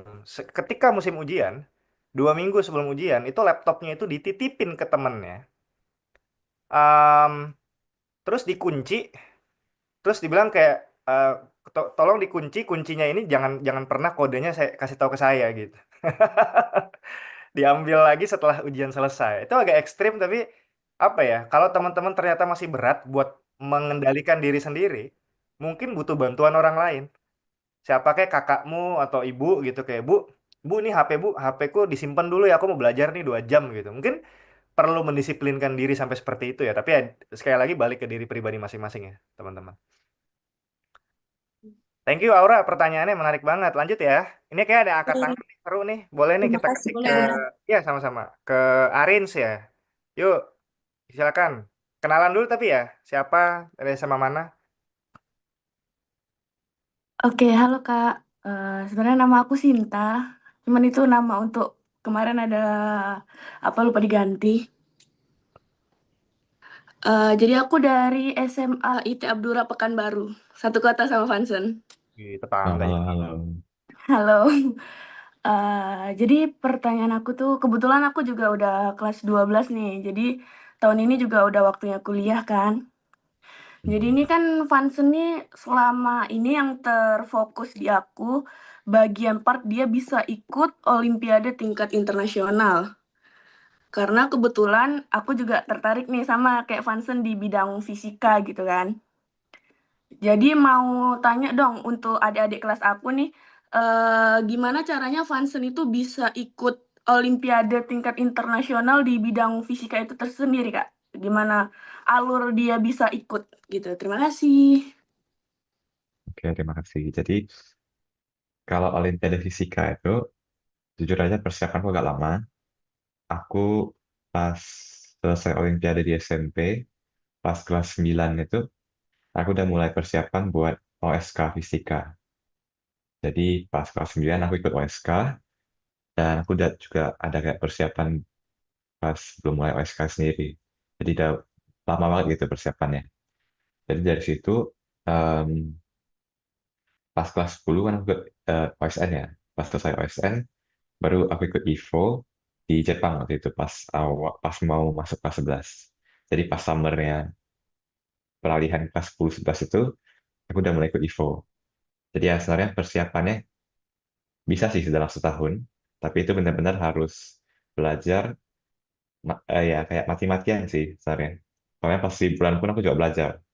Jadi ya dari pagi sampai sore ya penting harus konsisten belajarnya. Jadi ya sebenarnya kalau mau Olimpiade internasional tuh yang paling penting itu adalah komitmen. Jadi ya memang nggak instan, tapi ya pada akhirnya bakal rewarding sih. Ya, emang Jadi yang agak paling penting agak teknis kerja kan keras. Vansen ya tadi tuh. Jadi Ya. pertama kan biasanya kalau ada yang masih awam banget sama Olimpiade teman-teman ya, pertama seleksinya seleksi sekolah. Kalau lolos di level sekolah masuk ke seleksi kabupaten. Kalau lolos kabupaten masuk ke level provinsi. Kalau provinsi lolos masuk nasional. Kalau menang nasional itu pun masih diseleksi lagi buat masuk ke timnas Indonesia di Olimpiade internasional kan gitu. Nah, sejujurnya sih kalau saya ini ya pengalaman dulu, angkatan saya dulu lah ya, udah 20 tahun yang lalu SMA, itu masih ada lah tipe-tipe yang bisa lolos Olimpiade sampai internasional tuh mungkin dia baru apa ya udah wah saya tuh nggak pernah tahu Olimpiade itu apa, tiba-tiba ditunjuk 3 bulan 6 bulan dia bisa lolos, masih ada tuh kayak gitu gitu. Tapi sekarang Olimpiade tuh makin jadi apa ya, semua orang ingin lah, orang tua tuh willing to invest buat anaknya bisa menang Olimpiade dan lain sebagainya. Jadi seringnya saya lihat mereka yang lolos Olimpiade internasional yang udah SMA segala macam itu seringnya mereka udah punya rekam jejak dari SMP juga gitu. Panjang ininya. Jadi teman-teman kalau ada yang memang inspired seperti Vansen kayak aku mau dong. Karena itu game changing banget. Kalau boleh dibilang kayak di antara sekian banyak reasons kenapa Vansen dapat MIT itu Olimpiadenya, for sure tuh. Itu yang paling ngebedain tuh itu. Um, Kalau teman-teman sangat ingin mengikuti jejaknya Vansen, nomor satu menurut saya ikuti jejak Olimpiadenya sih. Dan itu harus start bahkan dari SD kalau bisa. Tapi nggak ada kata terlambat ya. Di sini ada yang SMP. Kalau Anda ingin kayak Vansen ya, ikut Olimpiade dari SMP. Belajar, jatuh bangun ya, kalah dan lain sebagainya. Hopefully pas SMA udah lebih matang gitu ya. Oke, gini saya mau ngasih yang angkat tangan juga, tapi maunya yang videonya nyala. Coba, satu, dua, tiga. Nggak ada, nggak mau saya. Pokoknya kalau videonya nggak nyala, nggak saya kasih. Yang angkat tangan ya. Kita geser ke yang chat aja kalau gitu nih, jawabin yang chat. Oh tuh Benedictus tuh boleh. Benedictus, sip. Kita bukain tuh, sip. Pokoknya kalau video nyala saya kasih. Halo Kak, bisa dengar nggak Halo, suaranya? halo. Bisa. Eh, aku Oh di tuh, disable aku ya. Gimana namanya tuh ya, Fats ya? Tapi sorry. Abis ini dinyalain ya. Ya silakan Benedictus silakan. Yuk gimana? Ha. Dari nama SMP aku itu, Ben. nama aku Lois, aku dari kelas 9 dari SMP Dian Harapan Bangka. Oke. Aku mau tanya, jadi aku tuh sebenarnya di sekolah itu dapat banyak banget tugas, terlebih lagi di tugas project gitu kan. Dan kadang-kadang tugasnya itu numpuk banget sampai bisa bikin aku kayak academic stress gitu, dan agak sulit ngatur waktu untuk belajar US, belajar untuk ujian, untuk try out, dan untuk ngerjain tugasnya gitu. Kan Kovanson kan juga kelas lulusan nih. Gimana cara Kovanson bisa ngatur waktu antara ngerjain tugas, belajar US, terus apply ke university juga gitu. Makasih. Oke, thank you, Luis. Jadi, em, sebenarnya ya benar. Kalau lagi sekolah itu, terutama kalau kayak lagi hari-hari sekolah itu bakal banyak tugas. Dan itu sangat annoying sebenarnya, jujur aja. Tapi kalau aku caranya itu ya, pas aku udah selesai tugas sekolah, biasanya malamnya udah lumayan santai. Jadi aku bisa sempatin waktu kayak sejam 2 jam buat latihan fisika dulu. Tapi yang paling aku sering manfaatkannya itu waktu pas liburan. Jadi kan itu nggak ada tugas sekolah. Jadi aku bisa eh, gunakan waktu itu buat belajar fisika gitu. Jadi karena persiapan aku dari apa ya? Pas itu kan dari kelas 9 transisi ke kelas 10 ya. Itu kan liburannya lumayan lama itu. Jadi pas waktu itu aku gunain waktunya buat latihan soal. Jadi pas sekolah sendiri, walaupun belajarnya cuma bentar-bentar di fisika, tapi udah cukup buat nge-refreshing apa yang aku pelajari pas liburan itu. Jadi ya di polish semakin dalam lagi dan ya berakhirnya ya bisa lumayan bagus gitu hasilnya di fisika kan. Ya jadi intinya kalau kalian ada waktu free bisa dimanfaatkan buat ya lakuin hal yang kalian suka ya. Nggak perlu akademik sebenarnya. Yang penting passion kalian di situ ya kerjain aja gitu. Misalnya kayak kalian suka di IT ya coba di IT. Kalian suka di seni ya go for it gitu. Atau enggak di sports juga bisa kan. Karena kalau apply kuliah gitu, terutama di US, eh, akademik itu penting, tapi bukan faktor utama penentu kalian lulus atau enggak. Oke, thank you, Hanson. Next ya, kita coba ya ini ya. Tapi nanti abis ini videonya kalau bisa nyalain ya. Harusnya bisa sih. Ke Ananda ya coba ya.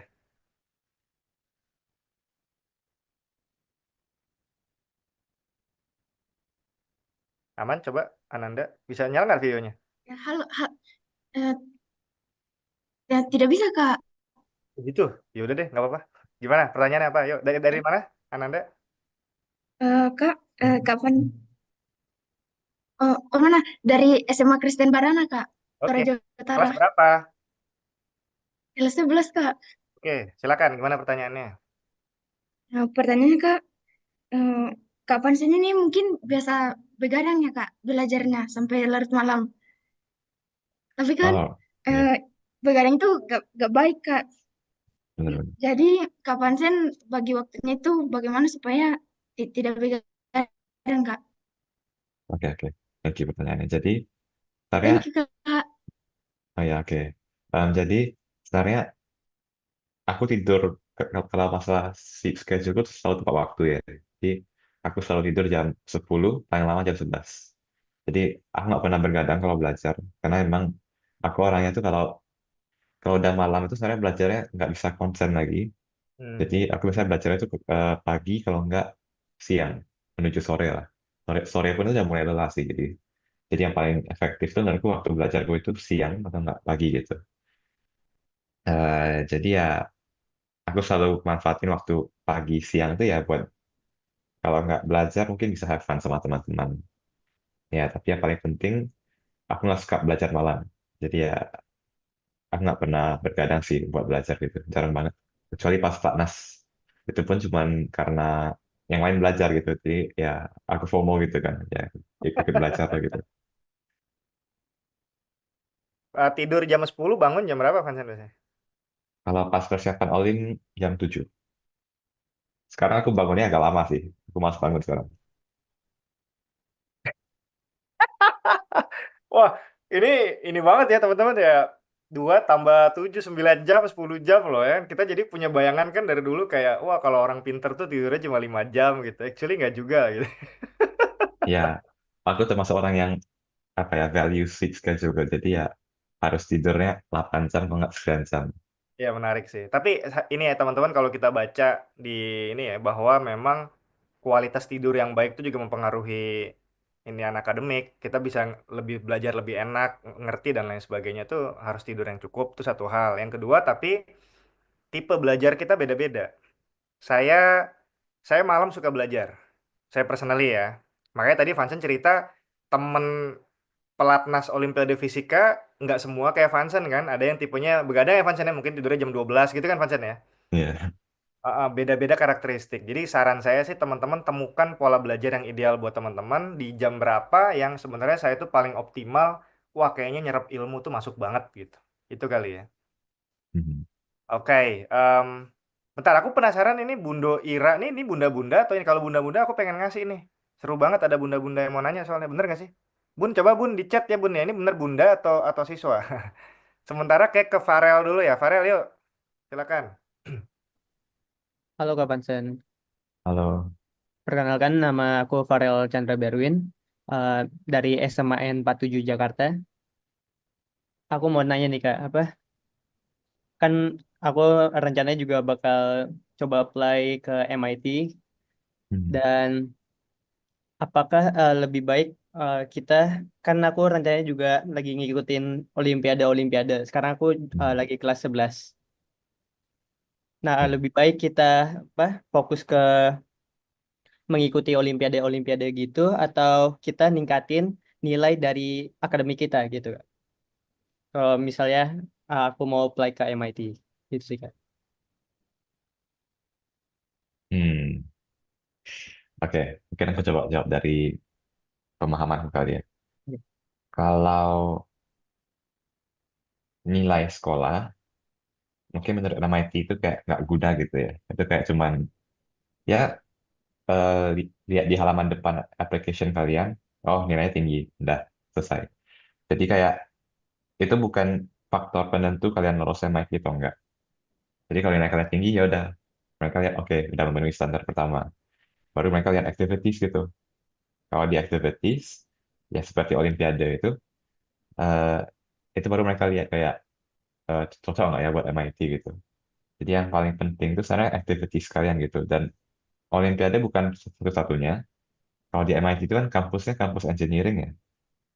Jadi mereka suka orang yang hands on, yang suka melakukan atau menjadikan pikiran mereka itu suatu apa ya, suatu wujudnya apa ya, bisa menjadikannya sebagai suatu benda nyata gitu.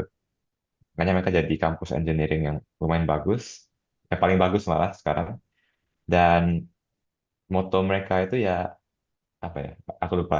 Pokoknya ada hubungannya sama tangan dan pikiran. Jadi pokoknya kalian harus hands on gitu.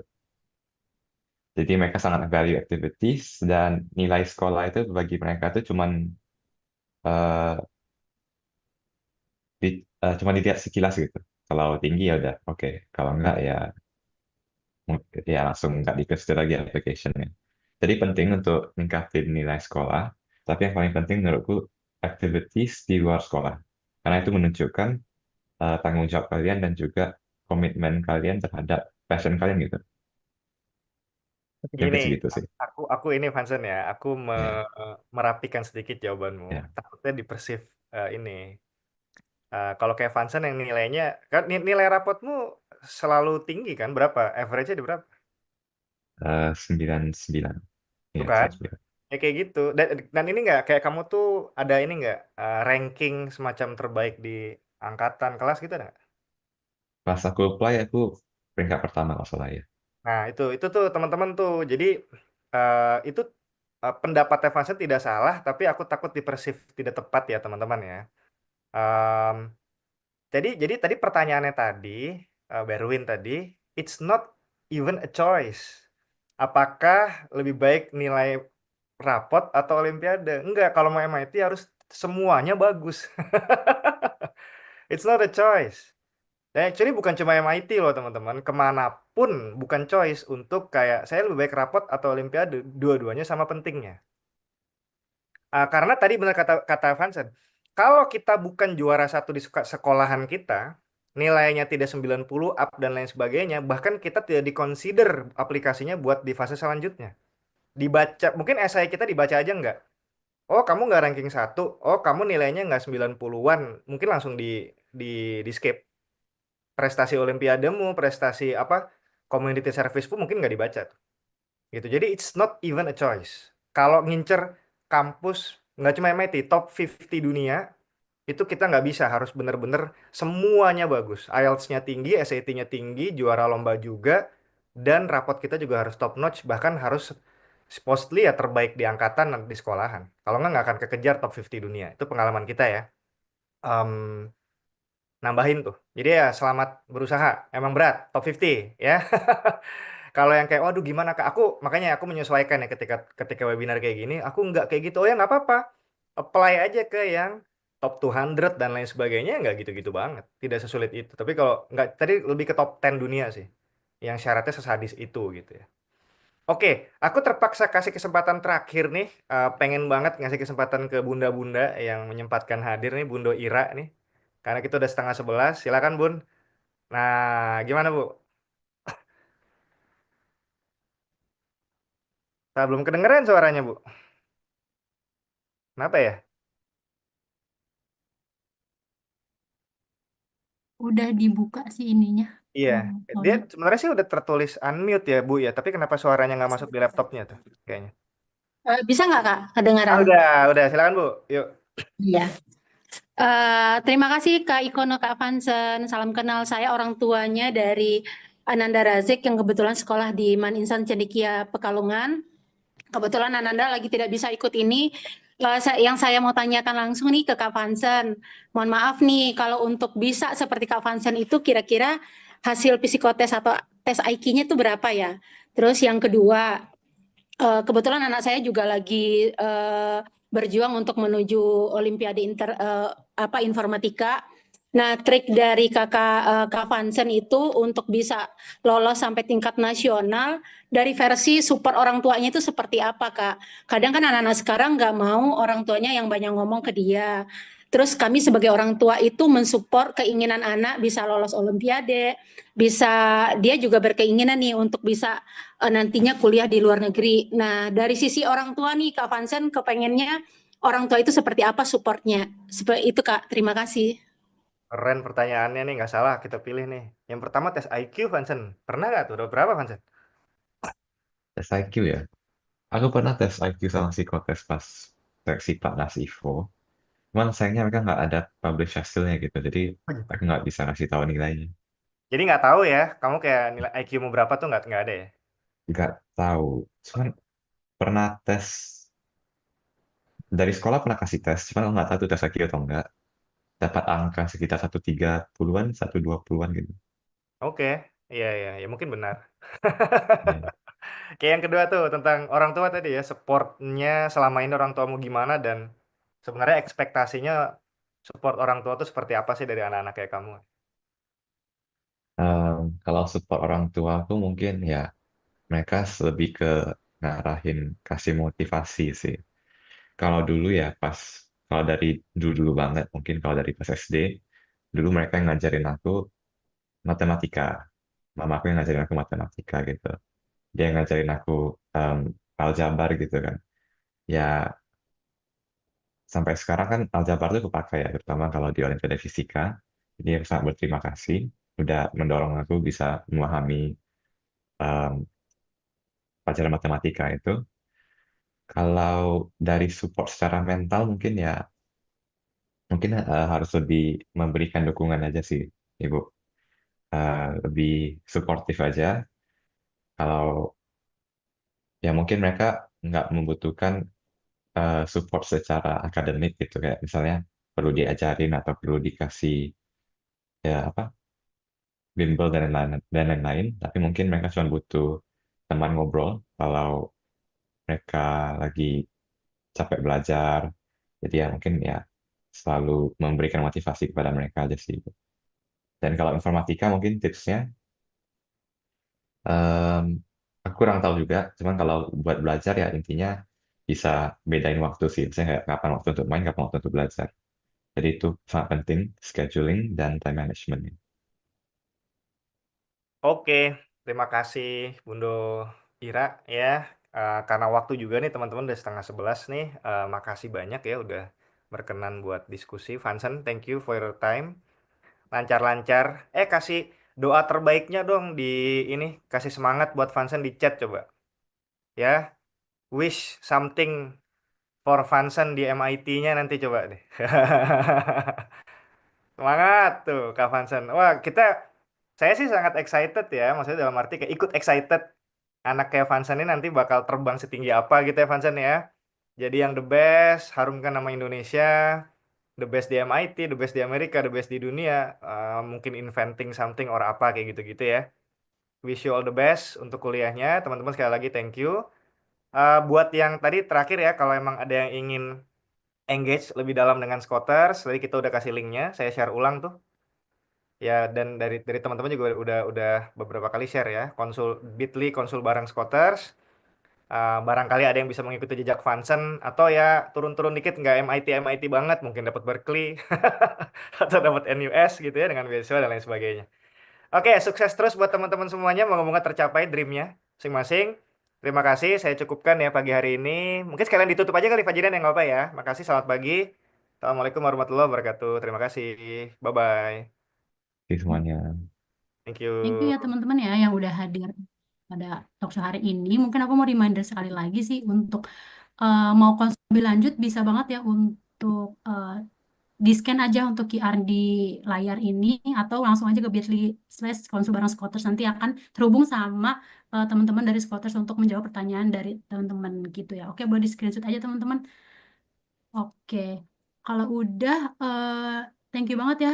Nanti ini akan aku akhiri dan 170 orang tadi ya yang nonton dari awal sampai tadi tuh banyak banget gitu ya. Semoga bisa bermanfaat juga dan bisa menyusul Vansen ya kuliah ke luar negeri gitu. Walaupun nggak MIT tapi nggak apa, keluar negeri aja gitu ya. Oke gitu teman-teman. Oke, kalau misalnya nggak ada yang mau ditambahkan lagi, aku izin pamit undur diri. Terima kasih untuk Vansen, Pak Iko, dan juga teman-teman yang udah hadir ya. Terima kasih, selamat pagi. Thank you.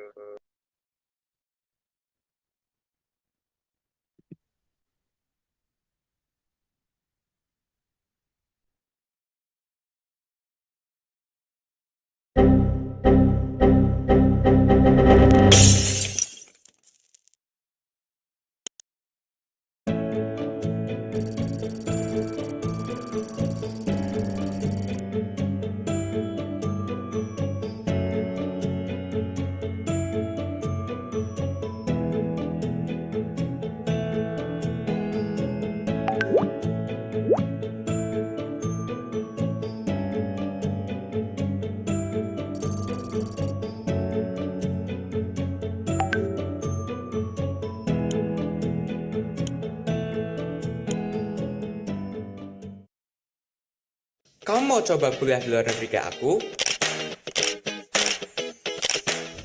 Sini aku kasih tahu. Kamu harus punya persiapan yang matang,